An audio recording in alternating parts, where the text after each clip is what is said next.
Hello, in this video we are going to see how to find the magnetic field due to a current carrying toroid. Current carrying toroid as an application of Ampere Circuit Law. So what is actually a toroid? A toroid is a coil bent in a circular shape. You can even take it to be a solenoid bent in the form of a closed circle. So you might be familiar with a straight solenoid, but here the solenoid is bent in the form of a closed circle containing a large number of closely wound turns. That is a toroid. So what is a toroid? Basically it is a coil containing large number of turns bent in a circular shape. Correct? And it is also the case of a symmetry where the magnetic field lines would be circular. Within the toroidal winding, the magnetic field lines would be circular. See, this is the toroid. Current, this is a coil wound in the circular shape.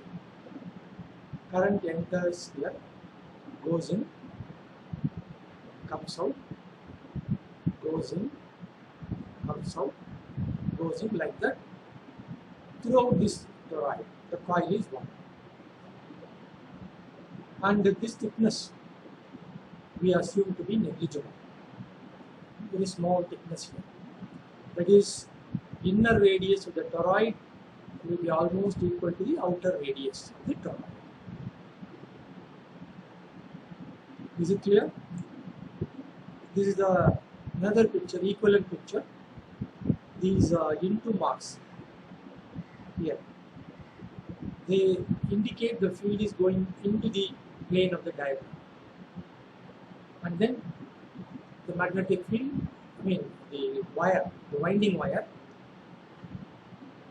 This is an equivalent diagram. These into marks indicate the conductor. The wire goes in, the wire comes out. Again the wire goes in, the wire comes out. So the winding is like this. Right. This is just for simplicity's sake, so that the derivation would be easily understood. For that purpose, this equivalent diagram is drawn. Inner radius R1, outer radius R2. This thickness negligible. Okay. Now we take three different points. One point is in the interior space, interior open space of the toroid. Another point in the exterior open space of the toroid. One more point in the core of the toroid. Three different representative points we are going to consider. Is it clear? Right. Three different points. Point exterior to the toroid, core of the toroid, empty space surrounded by the toroid. We are going to use Ampere Circuit Law, which states that integral B dot dl is mu naught I enclosed. It means we will construct a path called as Amperian path. Then the integration is done over that path. It will be equal to mu naught times current enclosed by the path. Okay, you can take current going into the path, say positive, coming out negative, or vice versa. Net current enclosed by the path. This is only Ampere Circuit Law. Generally we follow these steps to find the magnetic field at a point. We construct the proper Amperian loop, which facilitates the evaluation of the line integral. Second, evaluate the line integral B dot dl over closed path. The circle indicates the path is closed. And equate, after evaluating this, you equate to mu naught I enclosed. From this you eliminate for or solve for the magnetic field. This is the core of the toroid. Here it is taken that air is the core of the toroid here. No material medium is there inside. Of course, we can modify the final formula to consider the material medium also. We take up the air is the core now. Okay. First case. Find the magnetic field at any point in the interior space of the toroid. This is the point. You construct the Amperian path, concentric with the toroid and passing through this point. And you will consider a small element dl surrounding this S, which will be tangential at this point. Very small element, you see? Small element, which can be taken to be tangential to this path at this point. Okay, you have to find line integral of magnetic field over this. Equal to mu naught I enclosed. We have to find that. Integral b dot dl is mu naught I enclosed, but there is no I enclosed by this path. This is the Amperian path because the wires are here. The winding coil, goes in, comes out, goes in, comes out. They are not enclosed by this. They are outside this path. Therefore, no current is enclosed by this path. So, I enclosed is 0.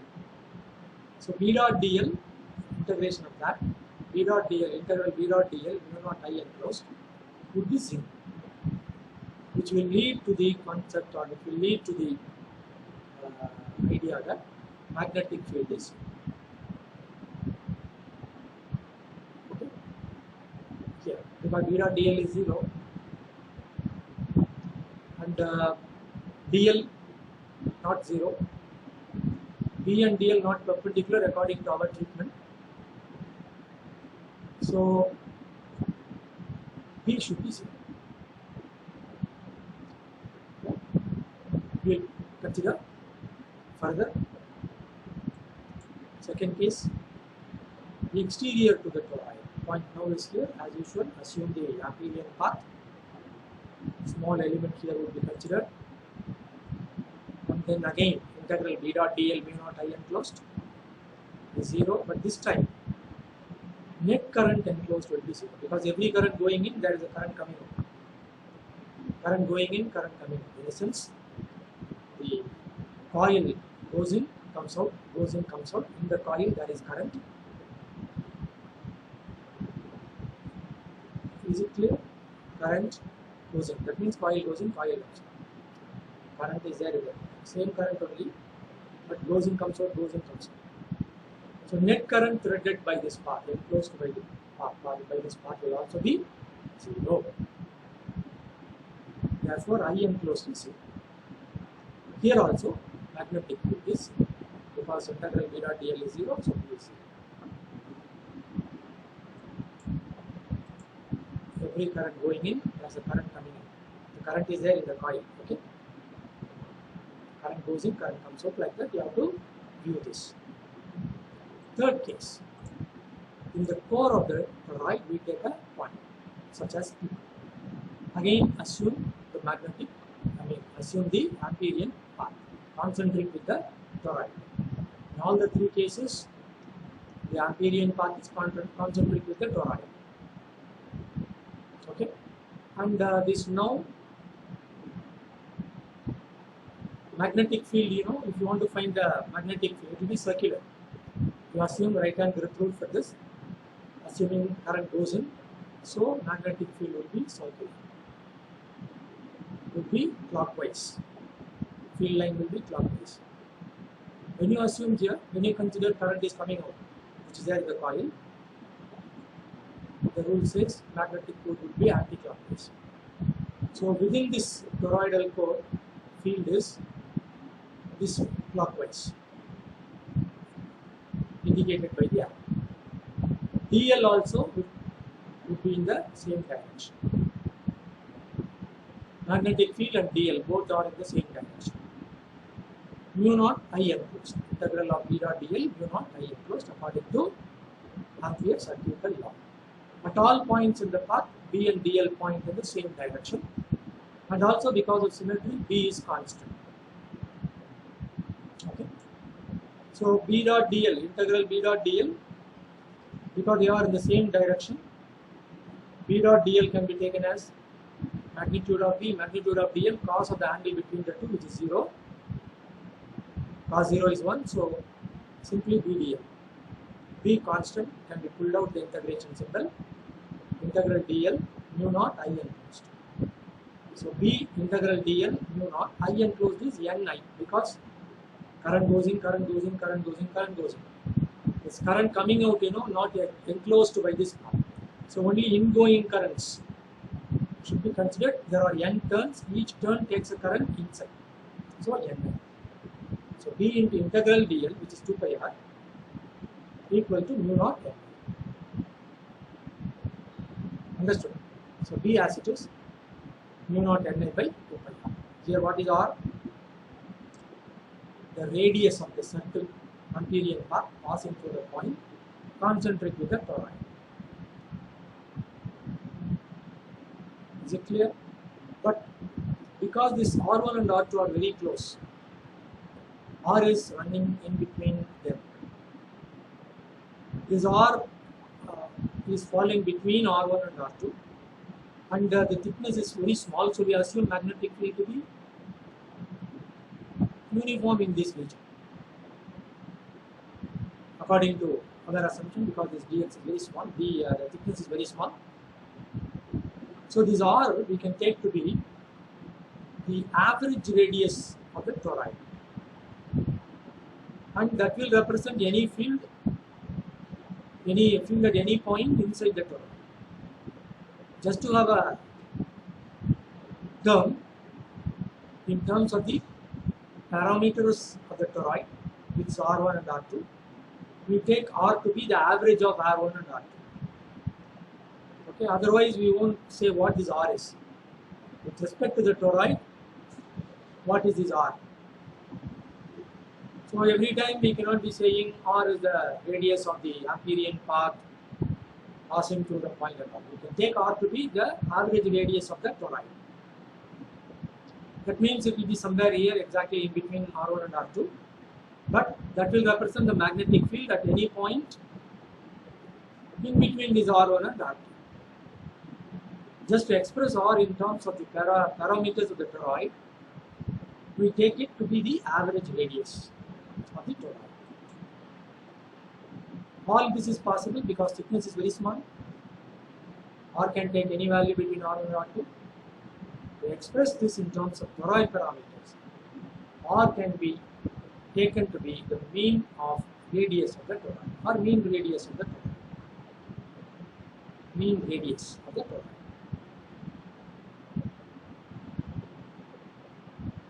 Okay? That is, R is equal to R1 plus R2 by 2. I said average radius, so this is the case. Therefore, we can say B is equal to mu naught Ni by 2 pi r, where R is the mean radius of the toroid. This N by 2 pi r, that is replaced by a small m, and it is called a number of turns per unit length. This is the length of the toroid, number of turns, capital N, total number of turns. So total number of turns per unit length of the toroid. This is also known as turn density, small n. Okay, and we will have to note one thing importantly. See here the coil turnings here, turns, they are not circular. We have assumed that the coil is the turning of the coil, the turns of the coil are circular. We assumed and proceeded with the derivation. But actually they are not circular. You see the coil is like this. It's in the form of a helix. Hence there will be a small magnetic field inside and outside. External to the toroid, there is a small magnetic field because the turns of the coil over the toroidal frame not strictly circular. There is a different approach to find out that what is the magnetic field inside and outside. assuming this to be in a helical form, that we are not taking. So according to our treatment, magnetic field in the core of the toroid is mu naught capital Ni by 2 pi r, which is equal to mu naught Ni. N is the number of turns per unit length, known as turn density. Have you understood this? Thank you. We will meet in the next video. Thank you.